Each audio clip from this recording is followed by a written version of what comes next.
નમસ્કાર વિદ્યાર્થી મિત્રો, આજે આપણે સ્વાધ્યાય 5.1માં પ્રશ્ન નંબર 4નો છઠ્ઠા નંબરનો દાખલો આપણે જોવાનો છે. તમામ વિદ્યાર્થીઓ આગળનો જે વિડીયો છે એ આપણે મૂકી દીધેલો છે. 1 થી 5 દાખલા જોઈ લીધા હશે. તો આજે આપણે સ્ટાર્ટ કરી દઈએ છઠ્ઠા નંબરના દાખલામાં. બરાબર છે? ચાલો શરૂઆત કરીએ. છઠ્ઠા નંબરનો સમ શું કહે છે? છઠ્ઠા નંબરનો જે દાખલો છે એને આપણે ગણવાનો પ્રયત્ન કરીએ છીએ. સાહેબ 0.2, પછી 0.22, પછી 0.222, પછી 0.2222 એટલે 2222. આવી રીતે આપણને દાખલો આપેલો છે. સૌથી પહેલાં સાહેબ આપણે લખવાનું પ્રથમ પદ, એટલે પ્રથમ પદ એ બરાબર લખાશે 0.2. ચાલો પછી સાહેબ શું કરવાનું? તો બધાને યાદ હશે એ પ્રમાણે પછી સાહેબ તફાવત શોધવાનો. તફાવત ડી બરાબર A2 માઇનસ A1. તમને યાદ છે એ પ્રમાણે આને A1 કહેવાય, આને A2 કહેવાય, આને A3 કહેવાય અને આને A4 કહેવાય. આ બધું જ ક્લિયર છે બધાને? A2ની કિંમત સાહેબ 0.22 માઇનસ 0.2. હવે જો બાદબાકી ના આવડતી હોય તો ધ્યાન રાખજો. 0.22 એમના એમ મૂકી દેવાના, પોઈન્ટ નીચે પોઈન્ટ, પછી જો આગળ પાછળ જુઓ પોઈન્ટના પાછળ કેટલા છે? બગડું, તો અહીંયા મૂકી દો બગડું. પોઈન્ટના પાછળ આગળ શું છે? 0. અહીંયા કશું ના હોય ત્યાં 0 મૂકી દેવાનું. હવે બાદબાકી કરી જુઓ. 2માંથી 0 જાય તો 2, 2માંથી 2 જાય તો 0. અહીંયા પોઈન્ટ, અહીંયા 0. એટલે આપણો ફાઇનલ આન્સર આવશે 0.02. ચાલો ક્લિયર. પછી સાહેબ આ એક તફાવત શોધ્યો, હજી બીજી વાર તફાવત શોધીએ. આ બીજા પદમાંથી પહેલું પદ બાદ કર્યું, હવે ત્રીજા પદમાંથી બીજું બાદ કરીએ. A3 minus A2. A3 એટલે 0.222 માઇનસ 0.22. હવે આની બાદ બાકી પણ તમને હું શીખવાડી દઉં. જો આ એક રફ કામ કરવાનું, આ બધું હું રફ કામ કરીને તમને બતાવું છું. 0.222 માઇનસ, જો પોઈન્ટ નીચે પહેલાં પોઈન્ટ મૂકી દેવાનું, પોઈન્ટ નીચે પહેલાં પોઈન્ટ મૂકી દેવાનું. પોઈન્ટ પાછળ જુઓ 22 આપેલા છે, અહીંથી સ્ટાર્ટ કરવાનું 22. ક્લિયર? પોઈન્ટ આગળ 0 છે તો અહીંયા 0, જ્યાં જગ્યા ખાલી હોય ત્યાં 0 મૂકી દેવાનું. હવે બાદ બાકી કરો. 2માંથી 0 જાય તો 2, 2માંથી 2 જાય તો 0, 2માંથી 2 જાય તો 0, પોઈન્ટ અને 0. ચાલો ક્લિયર. એટલે અહીંયા જવાબ આવી ગયો સાહેબ 0.002. ચાલો ડન. આ પણ આપણે રફ કામમાં કરવાનું. ચાલો ક્લિયર છે. હવે સાહેબ અહીંયા ચેક કરો. અહીંયા જવાબ આવે છે 0.02, અહીંયા જવાબ આવે છે 0.002. એટલે બંને તફાવત કેવા છે? અલગ અલગ. તફાવત અલગ અલગ હોય એટલે આ સમાંતર શ્રેણી હશે નહીં. સમાંતર શ્રેણી ના હોય તો પછી પછીના 3 પદ શોધવાના નહીં. ઓકે, તો અહીંયા આપણે લખી દઈએ. માટે A2 minus A1 is not equal to A3 minus A2. એનો મતલબ શું થયો? આપેલ શ્રેણી સમાંતર શ્રેણી નથી. આપેલ શ્રેણી સમાંતર શ્રેણી નથી. ચલો ક્લિયર. ચાલો નેક્સ્ટ સમ ઉપર જતા રહીએ. 7મા નંબરનો સમ. નેક્સ્ટ જે સમ છે એ 7મા નંબરના સમની આપણે ચર્ચા કરીએ. સાહેબ 7મા નંબરનો સમ શું કીધો છે? 0, -4, -8 અને -12. તો અહીંયા લખીએ 0, -4, -8 અને -12. ચલો સૌથી પહેલાં સાહેબ શું કરવાનું? સૌથી પહેલાં આપણે પ્રથમ પદ લખવાનું. તો પ્રથમ પદ એ બરાબર આપણને આપ્યો છે 0, તો 0 મૂકવાનું. પછી આપણે તફાવત શોધવાનું.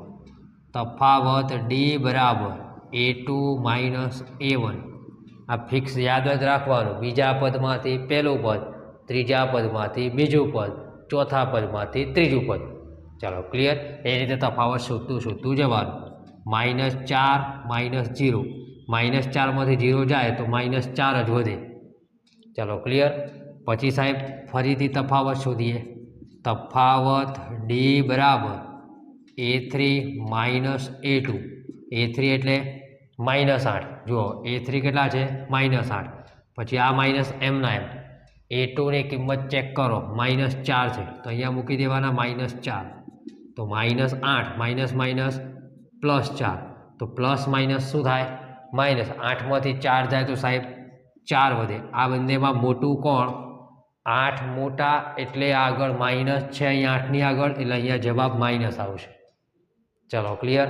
હજુ અહીંયા જવાબ -4 આવે અહીંયા જવાબ -4 આવે. હજી એક વખત ચેક કરી દેવાનો તફાવત. તફાવત ડી બરાબર A4 માઇનસ A3. A4ની કિંમત -12 અને -8. જુઓ ખાસ અહીંયા ધ્યાન રાખવાનું ભૂલ ના કરવાની. A4ની કિંમત -12 પછી આ માઇનસ તફાવતના આ માઇનસ કેવા તફાવતના અને A3ની કિંમત -8. તો હવે ચેક કરો -12 માઇનસ માઇનસ પ્લસ. તો પ્લસ માઇનસ માઇનસ 12માંથી 8 જાય તો 4 વધે પણ કેવા -4 આવે. તો અહીંયા બધાનો તફાવત કેવો આવ્યો સમાન. એટલે આપણે લખી શકીએ સાહેબ A2 માઇનસ A1 બરાબર A3 માઇનસ A2 બરાબર A4 માઇનસ A3. આના મતલબથી આપણે કહી શકીએ કે સાહેબ આપેલ શ્રેણી સમાંતર શ્રેણી છે. ચાલો ક્લિયર. હવે સમાંતર શ્રેણી હોય તો આગળના 3 પદ આપણે શોધી શકીએ. આગળનું 3 પદ એટલે કયું પદ આવશે 5મું પદ આવશે. કેવી રીતે આ પહેલું પદ બીજું પદ ત્રીજું પદ ને ચોથું પદ ત્યાંથી આપણે 3 પદ શોધવાનું. એટલે 5મું પદ શોધવાનું 6ઠું પદ શોધવાનું અને 7મું પદ શોધવાનું. 5મું પદ શોધવું છે તો ચોથા પદમાં શું ઉમેરવાનો તફાવત. ચોથું પદ કયું છે સાહેબ -12. એમાં તફાવત ઉમેરવાનો. તફાવત આપેલો છે -4. ચાલો ક્લિયર. હવે સાહેબ ચેક કરો -12 પ્લસ માઇનસ -4.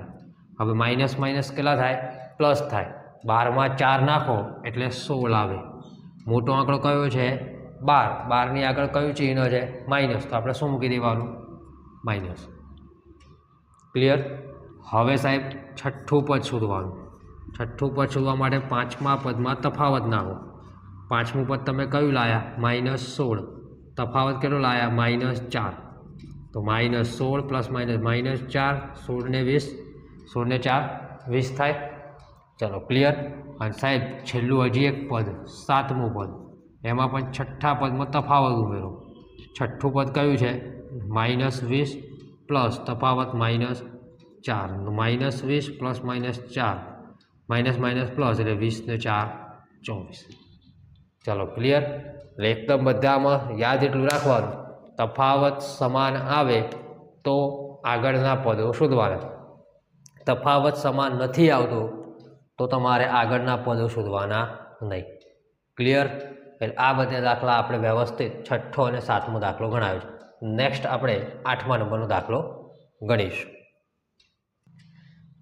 ચલો નેક્સ્ટ આપણે 8મા નંબરના સમ ઉપર જઈએ. 8મા નંબર સમ શું કહે છે -1/2 -1/2 -1/2 અને -1/2. બરાબર. બધામાં -1/2 -1/2 -1/2 -1/2. શરૂઆત કરી દઈએ. બધામાં જેમ કરીએ છીએ એમ પહેલાં લખવાનું પ્રથમ પદ A1 બરાબર -1/2. પછી સાહેબ આપણે શું કરીએ છીએ તો પછી તફાવત શોધીએ. તફાવત D બરાબર A2 માઇનસ A1. જો હવે A2ની કિંમત જુઓ -1/2. ધ્યાન રાખજો. હવે A2ની કિંમત -1/2 પછી તફાવત માઇનસ A1ની કિંમત -1/2. તો હવે -1/2 માઇનસ માઇનસ પ્લસ 1/2. હવે યાદ કરો -1/2 પ્લસ 1/2. અહીંયા માઇનસ છે અહીંયા પ્લસ છે. બંને સરખું હોય તો મેં તમને કીધું હતું આરામથી તમારે શું કરી દેવાનું ઉડાડી દેવાનું. એટલે ઉડાડી દીધે જવાબ થઈ જશે 0. ક્લિયર. કંઈ ખબર ના પડે તો ઉડાડી દેવાનું. પછી સાહેબ તો હજી ફરીથી તફાવત શોધવો પડશે. ચેક કરવું પડે આપણે. તફાવત D બરાબર A3 માઇનસ A2. A3ની કિંમત -1/2 -1/2 બધામાં સેમ જ છે એટલે આગળ નક્કી તમે ખબર તો પડી જ જાય. આમ તો પણ આપણે પૂરવણીમાં લખવું જરૂરી છે. બધાને આઈડિયા તો આવી જ જાય કારણ કે શ્રેણી એક જ આપેલી છે એટલે અહીંયા તફાવત 0 આવતો તો અહીંયા તફાવત 0 જ આવે. પણ યાદ રાખવાનું, ગુજરાત સરકાર લખવાના માર્ક્સ આપે છે, તમારે લખવું જરૂરી છે. આ તમને આઈડિયા આવ્યો પણ તમારે અંદર પેપરમાં લખવું જરૂરી છે. આવા બે તફાવત શોધી નાખ્યા એટલે આના ઉપરથી આપણને આઈડિયા આવી ગયો કે સાહેબ માટે અહીંયા શું લખી શકીએ, A2 - A1 બરાબર A3 - A2 માટે આપેલ શ્રેણી સમાંતર શ્રેણી છે. ચાલો ક્લિયર. એટલે હવે સમાંતર શ્રેણી હોય તો આગળના 3 પદો શોધવાના. કયું 3 પદ શોધવાના? તો જો અહીંયા જોવાનું, પહેલું પદ, બીજું પદ, ત્રીજું પદ, ચોથું પદ. એટલે હવે કયું પદ આવશે? પાંચમું પદ શોધવા માટે ચોથા પદમાં શું ઉમેરી દેવાનો? તફાવત ઉમેરવાનો. ચોથું પદ કયું આવ્યું? તો ચોથું પદ બધામાં સેમ જ છે, -1/2 અને તફાવત 0 એટલે જવાબ પણ એનો એ જ આવશે. ચલો ક્લિયર. બધામાં જવાબ તો સેમ જ આવશે, -1/2 અને A7 બરાબર -1/2. ધ્યાન રાખજો, અહીંયા મેં લખ્યું નથી પણ તમારે પરીક્ષામાં આ એક્ઝામ્પલ પૂછાય તો પરીક્ષામાં લખીને આવવાનું. શું લખીને આવવાનું? A6 બરાબર A5 + D આવું લખીને આવવાનું. A7 બરાબર A6 + D આ લખીને આવવાનું મિત્રો. અહીંયા ભલે મેં ડાયરેક્ટ લખ્યું પણ તમારે ડાયરેક્ટ નથી લખવાનું, તમારે બધું બતાવીને જ આવવાનું, જેથી કરીને તમને કોઈ માર્ક્સ કટ થાય નહીં. ક્લિયર છે? ચાલો વધીએ આગળ. 8મા નંબરનો સમ પૂરો. 9મા નંબરનો સમ ગણી નાખીએ. સાહેબ 9મા નંબરનો દાખલો 1, 3, 9 અને 27. 1, 3, 9 અને 27. જોજો હવે ધ્યાન રાખજો. સાહેબ પહેલું શું કરવાનું? તો સાહેબ આપણે પહેલું કરવાનું, પ્રથમ પદ A1 બરાબર 1 લખવાનું. 1 આપેલો છે પહેલું પદ. પછી સાહેબ આપણે તફાવત લખવાનું. તફાવત D બરાબર A2 - A1. A2 કેટલા આપેલા છે? 3, તો અહીંયા મૂકી દો 3. A1 1, 3માંથી 1 જાય તો 2. ક્લિયર. પછી ફરીથી સાહેબ એક વખત તફાવત ચેક કરી લેવાનો. શું સાહેબ? A3 - A2. A3 9 છે, A2 3 છે. જો આ A3 છે 9, A3 A2 3 એટલે 9માંથી 3 જાય તો 6. અહીંયા સીધી જ વસ્તુ ખબર પડી જાય. અહીંયા તફાવત 2 આવ્યો, અહીંયા તફાવત 6 આવ્યો, અલગ આવ્યો તો બસ. તો અહીંયા ડાયરેક્ટ ખબર પડી જાય, પછી આગળ શોધવા જવાનું નથી. અહીંયા લખી દેવાનું, માટે A2 - A1 is not equal to A3 - A2. માટે આપેલ શ્રેણી સમાંતર શ્રેણી નથી. ચાલો ક્લિયર. આવડી જશે બધાને.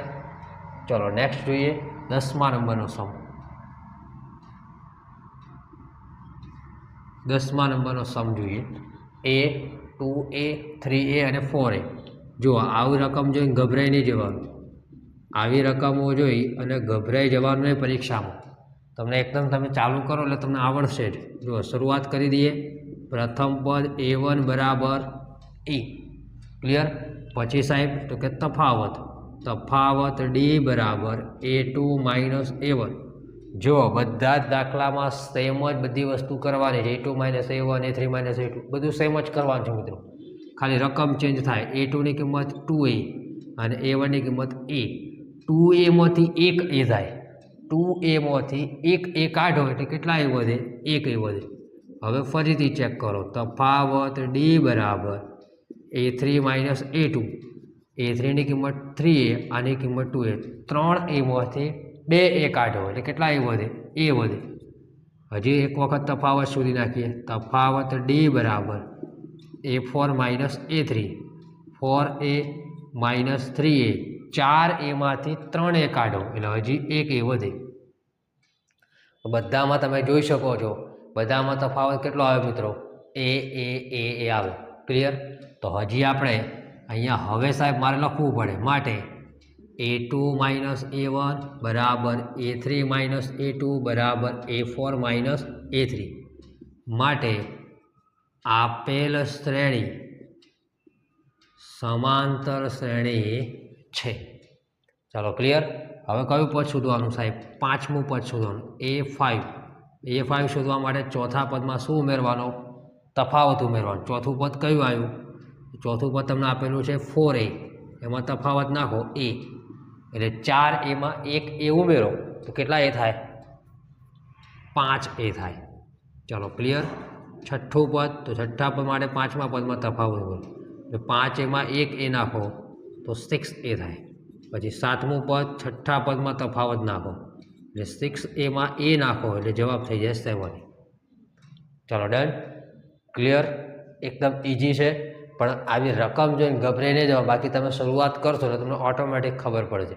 તમે નોર્મલી એટલી તો ખબર પડવી જોઈએ કે 2Aમાંથી 1A કાઢો તો 1A વધે, 3Aમાંથી 2A કાઢો તો 1A વધે, 4Aમાંથી 3A કાઢો તો 1A વધે, અથવા એ ઉમેરવાનો આવે 3Aમાંથી 1 ઉમેરવાનો આવે એ તો તમારે થઈ જશે 4A.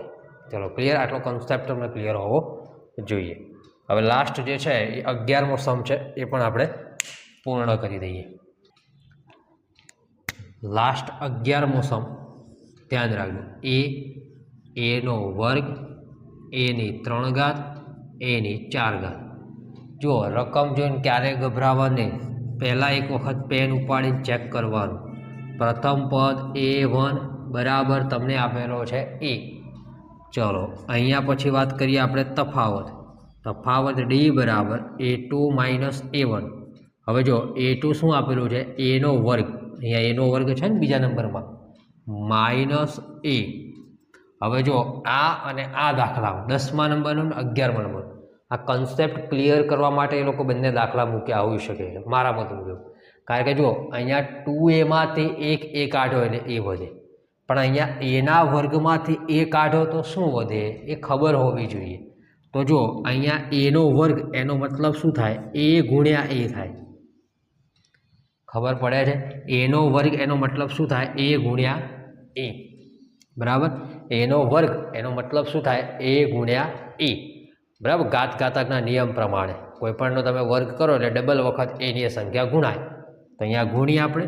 હવે તમે જુઓ, અહીંયા પણ A આવે છે સાહેબ, અને અહીંયા પણ A આવે છે, એટલે A શું થઈ જાય? કોમન નીકળે. A શું થઈ જાય? કોમન આવે. તો અહીં આ A તો બહાર નીકળી ગયું, આ A વધ્યું તો એ લખ્યું માઇનસ. આ એ 12 તો કાઢ્યો, પણ અહીંયા કશું ના લખાય એવું નહીં. અહીંયા એક સાથે કોઈ પણ સંખ્યાનો ગુણાકાર કરવો પડે તો એની એ સંખ્યા મળે. દાખલા તરીકે 5 તમે કાઢો તો 5 એકા 5, તમે એકડો ગુણો તો જ 5 સંખ્યા બને. ખ્યાલ આવે? તો આનો જવાબ આવો થાય. હવે બીજો તફાવત આપણે શોધીએ. તફાવત D બરાબર A3 - A2. હવે A3 એટલે અહીંયા Aની 3 ઘાત છે, A2 એટલે અહીંયા Aની 2 ઘાત છે. હવે તમે જુઓ, અહીંયા Aની 3 ઘાતનો મતલબ શું થાય? A ગુણ્યા A ગુણ્યા A. એટલે A ટોટલ કેટલી વખત ગુણાય? 3 વખત. Aની 2 ઘાત એટલે A કેટલી વખત ગુણાય? 2 વખત. તો હવે તમે ચેક કરો, અહીંયા Aની 2 વખત આવી, અહીંયા Aની 2 વખત આવી, તો આ બંને કોમન નીકળી જાય. ખ્યાલ આવ્યો? આમાં A હતો, આમાં A હતો એટલે એ બહાર કાઢ્યું, આમાં A હતો, પેલામાં A હતો એટલે એ બહાર કાઢ્યું, એટલે એનો વર્ગ થયો. સાહેબ કૌંસમાં શું વધ્યું? તો આ A વધ્યું માઇનસ આ એની બંને જે A હતા એ તો બહાર નીકળી જાય, એટલે શું લખવાનું? 1. હવે તમે ચેક કરો, અહીંયા જવાબ કેવો આવે છે? A કૌંસમાં A - 1. અહીંયા જવાબ કેવો છે? A સ્ક્વેર કૌંસમાં A - 1. અહીંયા ખાલી A છે અને અહીંયા Aનો વર્ગ છે, એટલે આ તફાવત સરખો કહેવાય નહીં. બરાબર. એટલે માટે આપણે લખી દેવાનું A2 - A1 is not equal to A3 - A2. માટે આપેલ શ્રેણી સમાંતર શ્રેણી નથી. ચલો ક્લિયર. તો છઠ્ઠા નંબરથી 11મા નંબરના તમામ એક્ઝામ્પલ મેં તમને વ્યવસ્થિત સમજાવવાનો પ્રયત્ન કર્યો છે. બરાબર. બધાને આઈ હોપ કે બધાને તમામ વસ્તુ ક્લિયર ખ્યાલ આવી ગયો હશે. ઓકે છે. તો અહીં સુધી રાખીએ. આપણે નેક્સ્ટ નવા લેક્ચરમાં મળતા રહીશું. ત્યાં સુધી જય હિન્દ, જય ભારત. Thank you.